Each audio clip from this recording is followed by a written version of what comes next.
যেটা আমরা যদি অতীতের দিকে যাই, যখন এই দেশে কারবালার কে কেন্দ্র করে বেশি মাহফিল হতো না, তখনও কিন্তু নবী প্রেমিক সুন্নি মুসলমানগণ কমপক্ষে ফুতি শুনে শুনে মক্তাল হুসাইন যে ফুতি আছে সেই ফুতি শুনেও তাদের ইমানি চেতনার এরা বহিঃপ্রকাশ করত, চোখের পানি জড়াত, কান্নাকাটি করত।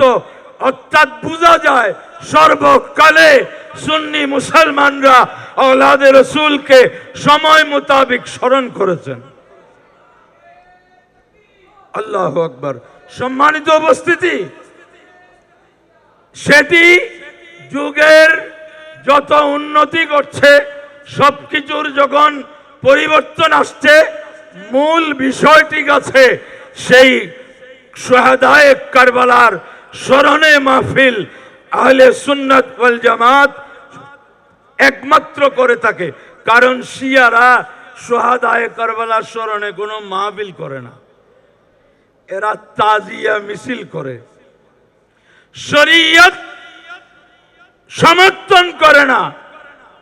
এমন উপায়ে আওলাদে রসুলের স্মরণ তারা করে বলে দাবি করে, যেখানে নিজের গায়ে তাপড়ানো, রক্তাক্ত করা, এটা শরীয়ত মতে সম্পূর্ণ হারাম। এরা মাহফিল করে না, এরা তাজিয়া মিছিল করে, আর মাহফিল করে সুন্নি মুসলমানরা। মোহতারাম হাজরিন, আজকে বিশ্বে অনেক পরিবর্তন এসেছে। শিয়া আর খারেজি এই দুটি ফেরকা এত প্রাচীন, যাদের সম্পর্কে লেখালেখির ইতিহাস যদি আমরা চাই দেখি, তো দেখব যে তাবেঈনের পর থেকেই এই বিষয়ে মুসলিম উম্মাহকে সতর্ক করেছেন এই ইমাম মুস্তাহিদগণ, মুহাদ্দিসিন।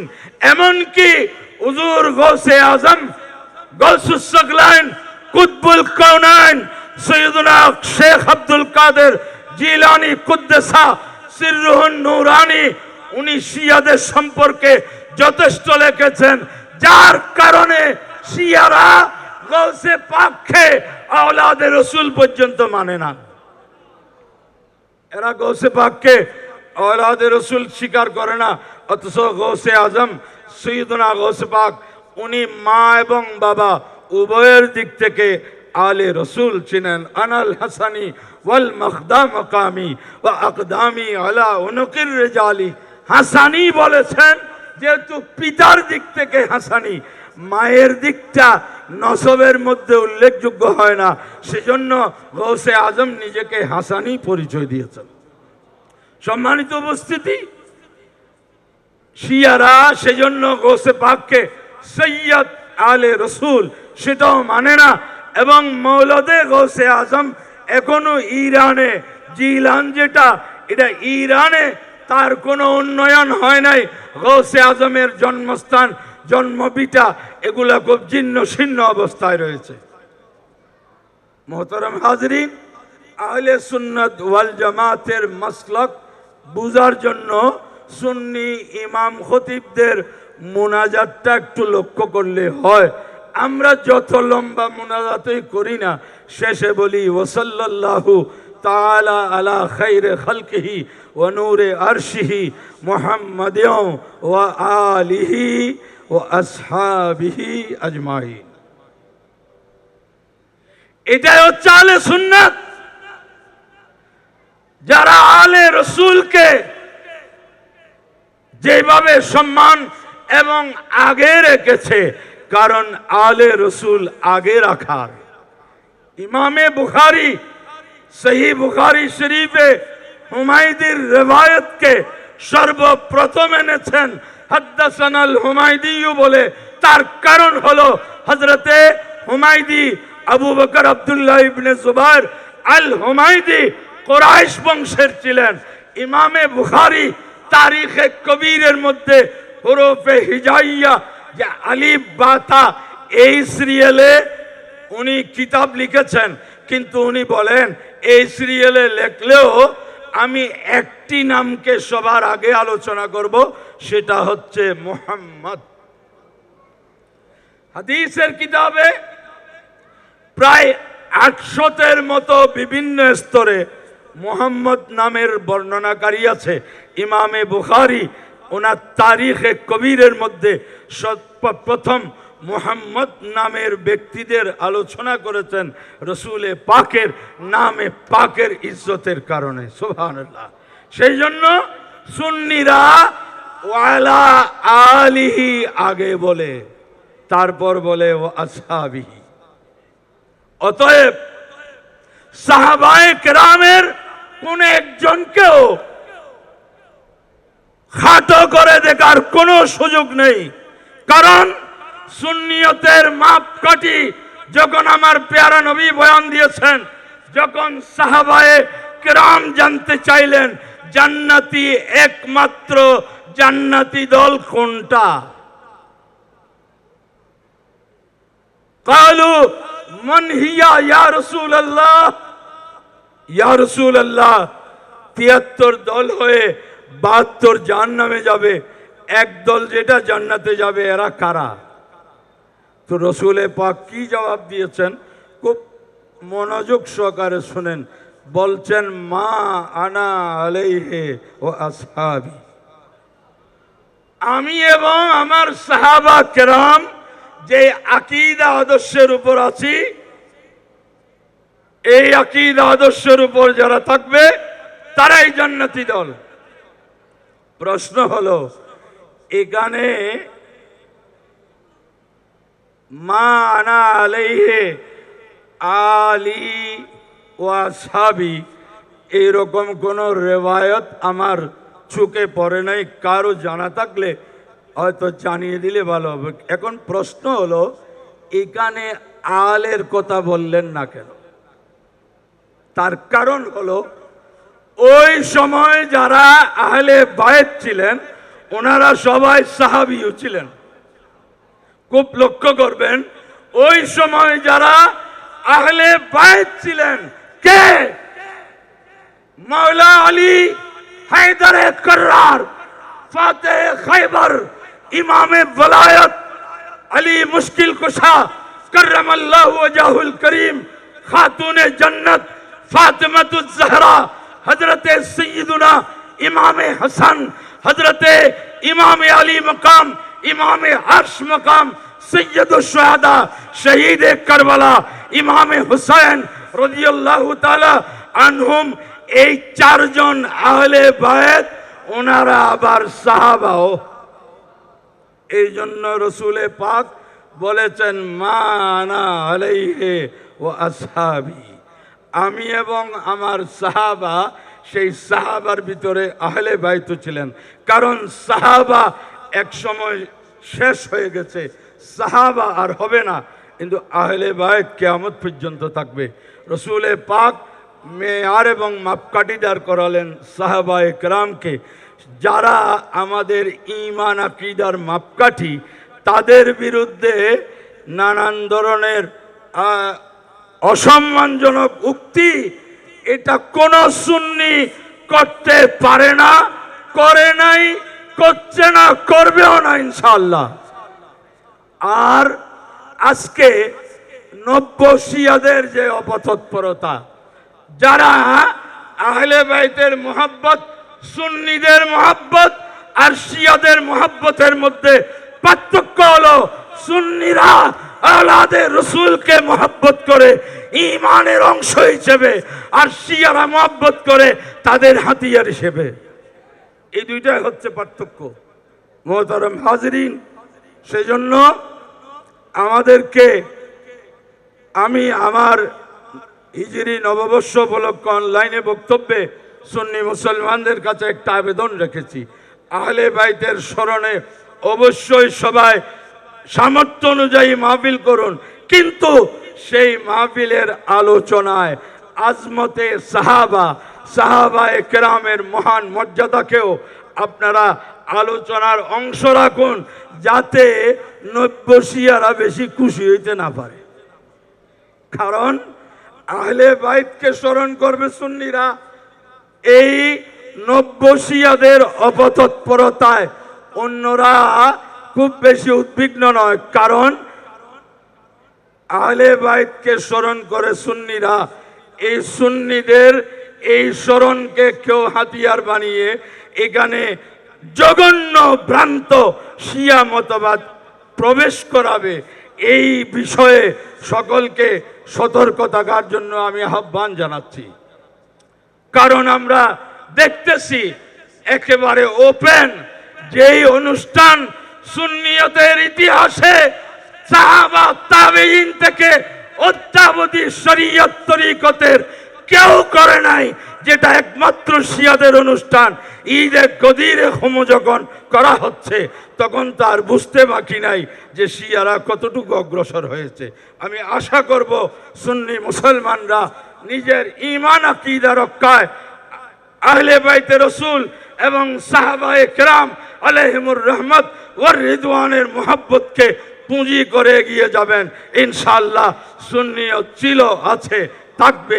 আল্লাহ আমাদেরকে সদা সচেতন সতর্ক থাকার তৌফিক দান করুন। এজিদিয়তকে যদি মোকাবেলা করতে হয় তো এই ধরনের অনুষ্ঠানের প্রয়োজনীয়তা অনস্বীকার্য। কারণ যেটা লিখিত সেটা বলতে সমস্যা নাই, যেখানে ফুটিয়া কওমি মাদ্রাসা থেকেই বলা হয়েছিল যে ইমামে হুসাইনের শাহাদতের ব্যাপারে এজিদ সম্পূর্ণ নির্দোষ। নাউজুবিল্লাহ, নাউজুবিল্লাহ। তো সেই ক্ষেত্রে শুহাদায়ে কারবালা স্মরণে মাহফিল, এটা ছিল সমুচিত জবাব। আল্লাহ পাক আমাদেরকে বুঝার তৌফিক দান করুন, আমিন। ও আখিরু দাওয়ানা আনিল হামদুলিল্লাহি রাব্বিল আলামিন। আসসালামু আলাইকুম ওয়া রাহমাতুল্লাহি ওয়া বারাকাতুহু। তসলিমা সাল্লাল্লাহু আলা সাইয়্যিদিনা মুহাম্মদ ওয়া আলিহি ওয়া আসহাবিহি ওয়া সাল্লাম। সাল্লাল্লাহু আলা সাইয়্যিদিনা মুহাম্মদ ওয়া আলিহি ওয়া আসহাবিহি ওয়া সাল্লাম। সালাতুন ইয়া রাসূলাল্লাহ अलैकुम। छाए हैं चारों तरफ अब्रे दलालत आए हुसैन, ऐसे आलम में तुम्हारी है जरूरत आए हुसैन। सलातुन या अलैकुम।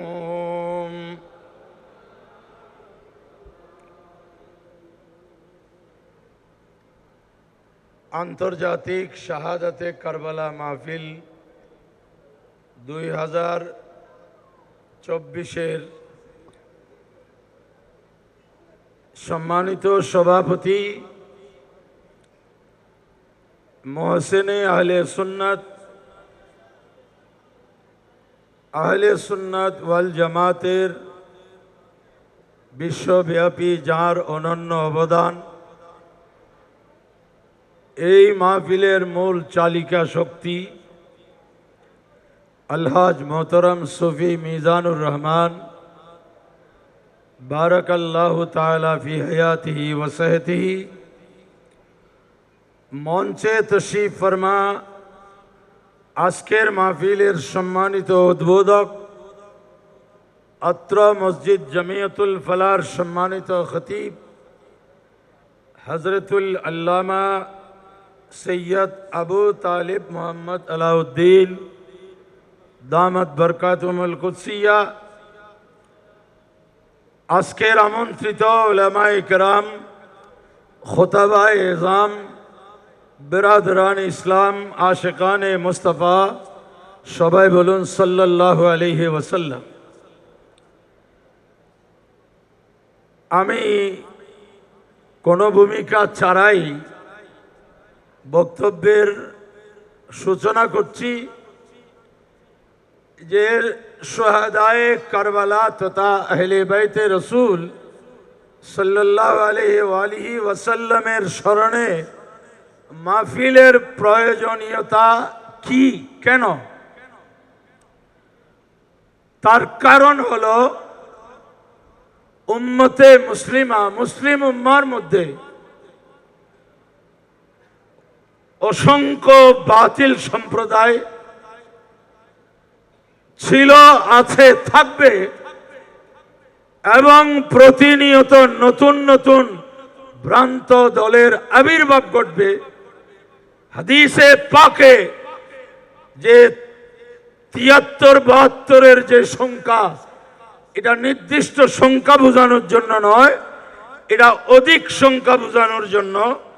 তারই নিমিত্তে আহলে বাইত এবং সাহাবায়ে কেরাম আলাইহিমুর রহমত ওয়া রিদওয়ান, ঈমান ও ইসলামের মূল জিনিস, ইসলামের যে বাহন, এই বাহনের 4টি চাকা যদি হিসাব করি, একটা হচ্ছে কিতাবুল্লাহ, 2 নম্বর হচ্ছে সুন্নাতু রাসূলিল্লাহ, 3 নম্বর হচ্ছে আহলে বাইতে রাসূলিল্লাহ, 4 নম্বর হচ্ছে আসহাবে রাসূলিল্লাহ সাল্লাল্লাহু আলাইহি ওয়াসাল্লাম। আমরা জানি 4 চাকার গাড়িতে 1 চাকাও যদি না থাকে, সেই গাড়ি কোনোদিন চলবে না, চলতে পারে না। সেখানে অধিকাংশের প্রশ্ন আসে না যে 4টির মধ্যে 3টি তো আছে, অধিকাংশ আছে, অধিকাংশের সেই সূত্র এখানে খাটে না। গাড়িকে সচল রাখতে হলে, মঞ্জিলে মকসুদে পৌঁছতে হলে 4টি লাগবে। তো কিতাবুল্লাহ, সুন্নাতু রাসূলিল্লাহ, এইগুলো হচ্ছে থিওরি, এইগুলো হচ্ছে বিধান, আর এগুলোর সর্বোত্তম শিক্ষক হচ্ছেন আহলে বাইতে রাসূল এবং সাহাবায়ে কেরাম আলাইহিমুর রহমত ওয়া রিদওয়ান। সম্মানিত উপস্থিতি, এজিদিয়ত, এজিদ নাই কিন্তু এজিদিয়ত আছে। তো এজিদিয়ত এটা আহলে বাইতের বিপক্ষের চিন্তা চেতনা। সেই এজিদিয়ত যখন মাথাচড়া দিয়েছে, এজিদকে যখন নাজাত প্রাপ্ত, এজিদকে যখন তাবি বানানোর ষড়যন্ত্র চলছে, এজিদকে যখন শাহাদাতে কারবালার ক্ষেত্রে সম্পূর্ণ নির্দোষ বলা হচ্ছে, তো ইমানদারের উপর ফরজ হয়েছে আহলে বাইতের ফজাইল ও কামালাত বর্ণনা করা। আল্লাহু আকবার। সম্মানিত উপস্থিতি, গোটা দুনিয়া ইতিহাস সাক্ষ্য যে এজিদের আমলেই কারবালার ট্র্যাজেডি হয়েছে, কিন্তু সেই এজিদকে পরিষ্কার করার ষড়যন্ত্র এখনো বিদ্যমান।